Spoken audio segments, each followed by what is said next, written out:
Friends, welcome back to my channel. இன்றைக்கி நம்ம மாற்ற சமையல் என்னன்னு பார்க்கலாமா? நான் நேற்று தான் கும்பகோணத்துலேருந்து வந்திருந்தேன்.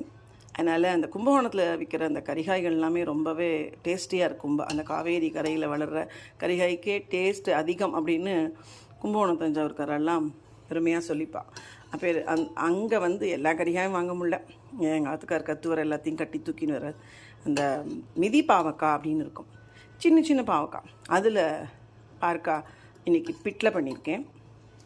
அதையே ஃப்ரை பண்ணியிருக்கேன். ஏதோ இந்த மாதிரி தான் இருக்கும், அது சின்னதாக இருக்கும். நம்ம நறுக்கணும் இந்த மாதிரி ஷேப்பில், குட்டியாக இருக்கும் அந்த பாவக்காய் ஃப்ரை. அப்புறம் ஈயச்சொம்பு தக்காளி போட்டு ரசம், ஈயச்சொம்பு ரசம், சாதம்.